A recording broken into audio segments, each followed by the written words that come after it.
You're listening to or watching on YouTube, The Gaily Show. I'm JP Debogosian. We talk about queer culture and entertainment in Minnesota and beyond here on this podcast. Coming up this Sunday, February 25th, is the Queer Rights Book Fair, organized by Twin Cities Pride and hosted by Urban Growler Brewing. From 12 to 5 p.m., you can meet local queer authors and connect with queer-friendly bookstores. I met with Kelsey Alto to talk all about it. Well, Kelsey Alto, welcome to The Gaily Show. Thank you for having me. I'm so excited to be here. Absolutely. So an event that's about queer books and bringing together bookstores and writers at the Urban Growler Brewing Company. I mean, how did you know what to get me for Valentine's Day? I know. AM 950 called. This event is I'm so looking forward to it. It's so special to have. So tell us, what is the Queer Rights Book Fair? What can we expect when we show up? Yeah, absolutely. So I'm Kelsey Alto. I'm the director of programming for Twin Cities Pride. So this is one of the programs that we're doing, which is our community belonging series. We had done the You Belong Fall Fest at Urban Growler back in October. And when we put out the call for the vendors for our queer makers market, we had a weirdly large amount of queer authors apply, and they ended up in our comment section being like, we should all be next to each other. And Rena, who is our executive director's assistant, is actually a published children's author as well, and talked about the barrier for a lot of smaller authors to participate in events like this. Fees are generally really expensive. There's travel involved. We're like, we should just do this. And we started reminiscing in the office about the Scholastic Book Fair and how as an adult, we don't have that experience. And we're all big readers here. So it just kind of all blended into this beautiful opportunity. The original thought was, well, it's going to be the end of February. It's going to be cold and dreary. We're going to be so sick of winter that we're going to want to like cozy up with a book, and the weather is not participating on that end, but it's fine. We can still have chocolate and cozy up with a book. Exactly. I love that you mentioned the Scholastic Book Fairs on a couple of levels. One, yes, loved those as a kid. And like last fall, they actually got into a little bit of trouble with schools, right? They were trying to like not have queer and BIPOC books. And then, of course, there was an uproar, thankfully, and they like reversed course over that. But it was like, Scholastic, no. So can you give us a little bit of a preview of the authors who are going to be there or the bookstores? Yeah, absolutely. So the big bookstores that we'll have is Cream and Amber. They're based in Hopkins. They're so amazing. And then Tropes and Trifles, which if you haven't heard, they're the new romance bookstore that opened this past fall. They're on a hiatus while they expand their footprint in their store location. So this is their perfect pop-up opportunity before they reopen permanently. Yeah. Really excited to have them here. We also have Better Homes and Dykes. They are a zine. Love the play on the name. And then we have local children's author and fashion designer Christopher Straub will be there, if you've heard of him. And then we have, Dotson. So Dotson, the tagline for that book is My Journey Growing Up as a Trans son. And it's written by a 15-year-old, and the mom applied and was like, my son wrote this book. It's on Amazon. I would love to have him there to table and talk. So just the wide range of like established published authors to self-published to even a 15-year-old is just such a cool range. Right. Absolutely. Yeah. And then I was also reading that Urban Growler is going to have a booked theme menu. What is a book themed menu? So we're doing a bookish themed menu for their food menu. They're a full service restaurant. Their food is so amazing. And then all of their drinks as well. So we've been working really hard in the office to come up with book puns for all of their food and beverage items. Best part of my job. What are your favorites right now? Oh my gosh, I would have to look them up. You'll have to come and see them in person. It's going to be a surprise. Yes, we haven't finalized the list. I don't want to give it away. Okay. So it is from 12 to 5. Yep, noon to 5, February 25th, which is a Sunday. Excellent.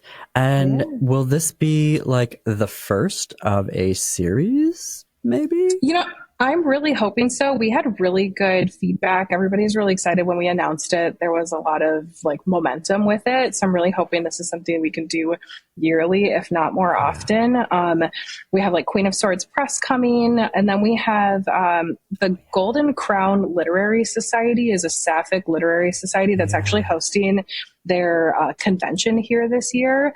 So I'm really hoping we've already connected with them, but really build momentum in that way too, and kind of develop this community of queer writers in a way where this can maybe grow into something bigger. There's not really space right now at Urban Growler to do like a panel, but I would love to grow that into something where we're able to do a panel. I think that'd be really valuable.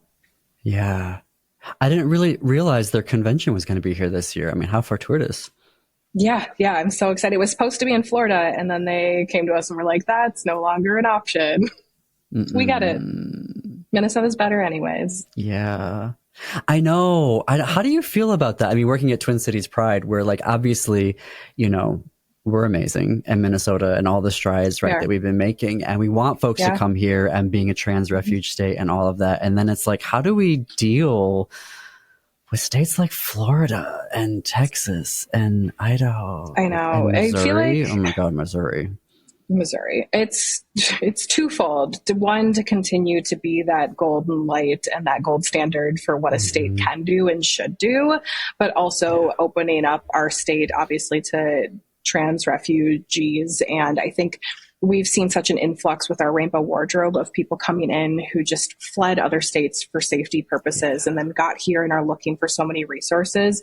So continue to do that work to get the word out that the trans refuge bill was amazing, but the caveat on that was there was no funding in that bill for any of the organizations. So there's a huge resource problem right now with the queer orgs in the Twin Cities. So we may be super accepting, but we are also really strained for resources. So continuing to advocate with the legislature and with our allies to let them know that we need the additional help to be able to get people to safe states, because it's 2024 and I really don't see that problem getting better this year. Hopefully I'm proven wrong, but it's been interesting. Right. Yeah. Yeah, I know. I love that's a really good take on it. Thank you for sharing that. I am curious to kind of come back to the book fair and this being the Gaily show. What have been your favorite LGBTQ reads in the past few years? Absolutely. I am a huge Heartstopper fan. So the show has been just life-giving. Red, White, and Royal Blue was also a huge one for me. That's so good. I know that some people really didn't like the adaptation, but I'm very good at separating adaptation from book series or from book. You have to be good at that. So those are my two that are my go-to like comfort reads. I liked the movie. I don't know. I liked it. I like all of it. Like, you know, like for so long, and I guess I'm of an age where there was so little, you know, like there was no like streaming services. You couldn't go on to Netflix and like watch an amazing, you know, film from Finland or Argentina, or literally have like a whole like row of LGBTQ TV shows and films to watch. And so when people are like, I'm like, no. We get to have it all. We get to have it all. We get the Hallmark weird, cheesy Christmas movies now, and we get the All of Us Strangers. You know what I mean? And we get the Heartstoppers and the Young Royals. Like, we get it all. And it's so important, too, from a representation standpoint. So I'm bisexual, and that is something I did not realize until later in life. And I feel like if I had seen representation or even knew what that was earlier, I would have been able to put a word to it, a label to it. And if there had been any type of like sapphic literature that I had come across, or if it was more easily accessible, I think I would have like had an easier time with my identity in my 20s, which wouldn't we all love that? I know, right? Like when I watch Heartstopper and read the novels, on the one hand, I'm like jealous. Right. Do you get jealous? Yes. Like sometimes I'm like, darn you. And on the other hand, I'm like, yes, this is progress. And there's some things that I you know, read or watch and I'm like, oh, we're still dealing with that. But there is this little bit of jealousy that I have where I'm like, I wish I could have had this when I was a kid. Yes, it is. But it's also, it feels so good. So I have a friend whose daughter had come out to me and was like, well, I like girls. And I was like, girl, me too. That's amazing. Like normalizing it, not making it this like serious sit down conversation of just like, heck yeah, high five. There's more than just you. Right. It's important. Yeah. So important. So important. And I know that there are still folks who reach out to us either for, the Gaily show or this Queer Book Save My Life, our other show from outstate Minnesota, and sort of, I want to like more rural areas, non-urban areas that are still kind Yeah. of feeling this, and that representation, particularly on like streaming services and ebooks, can be so life-giving because they can also, Yes. do it on the down low, if you will, and kind of like have that protection, but still be able to see themselves, which is so important. Yes. Even And continuing to have these events where we're showing that we can have queer events that aren't protested, that we're able to advertise freely and people can come and find community and safety. I was talking to one person who moved here, I believe from Missouri, and I was like, oh, I work for Twin Cities Pride. We do all these events. And they're like, I don't feel comfortable going to Pride events, unfortunately, because from the state I'm coming from, it was just such a safety thing. And I've been in situations. And so like maybe I'll work my way up to a Pride event someday. And that just, oh, it crushed me to know that like even now being in Minnesota, still not feeling safe enough to come to a Pride event. So continuing to put these out here more often to show people that there is safety and comfort and community, and we're here when you're ready. well, I love that. So it is the Queer Rights Book Fair, Sunday, February 25th from 12 to 5 p.m. For more information, head to Twin Cities Pride's Facebook page. Are there any reservations? Like, do people need to like RSVP on Facebook? You just be there. Show up whenever you want. Come, bring a book, bring friends, grab some food, make new friends. Yeah. And there's also more details on Urban Growler's website. And the Gaily show, we will be there, right, as well. So you can stop by, say hello to us, and we'll have some book recs and some other like AM 950 swag to hand out as well. So Thanks. Kelsey, I hope this is just the first time that we're going to be talking. Anytime you've got events coming up, book or otherwise, you are a friend of the show, and we can't wait to talk to you again. Thank you. Thank you so much for having me. For more information, head to urbangrowlerbrewing.com. Also, you can visit Twin Cities Pride's Facebook page. So I thought I'd share my thoughts, a mini review, if you will, of the first few episodes of Feud, Capote versus the Swans. I think that Tom Hollander is doing a decent job portraying Truman Capote. Truman was such a larger-than-life character with a distinctive voice that it would be really easy to kind of slip into caricature. But I think, on the whole, Tom avoids that. Would I have preferred to see the artistic vision of a queer actor portraying one of the biggest out queer authors of the 20th century? Yes. Truman was out at a time when not a lot of folks were, and he was celebrated. So I can't help but wonder what artistic choices and what sensibilities a queer actor might have brought to the role. But that being said, in the first few episodes that I've watched, I feel like Tom Hollander has largely avoided the cultural biases and stereotypes that other straight actors might have brought to the role. I think the hardest part of Feud is that there are too many characters.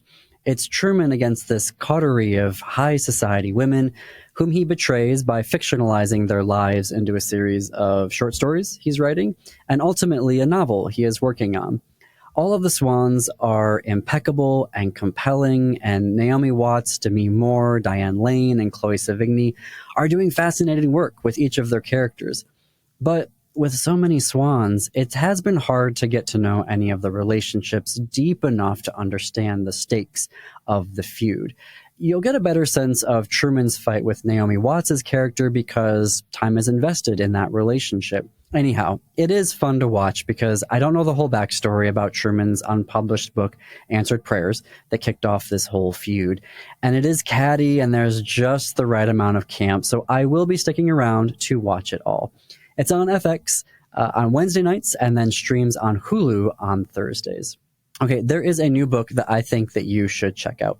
It's called Bugsy and Other Stories by Raphael Frumkin, and it just released on February 13th.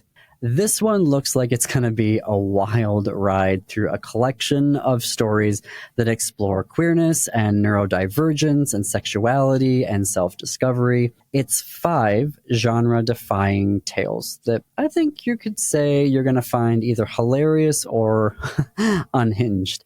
In the title story, a queer young adult navigating bipolar disorder drops out of college, drifting between a fast food job and dodging his mom's texts. Joining a group of sex workers and BDSM films leads to some pretty radical freedom, love, and community. Other stories introduce us to a psychiatrist whose carefully ordered life is disrupted by an Alex Trebek-like voice, and an e-girl celebrity, rather, courted by a delusional fan. It's out now, available in bookstores and at our bookshop, bookshop.org/shop/thisqueerbook. Well, that's our show for today. Thanks for listening. We'll see you back here next week.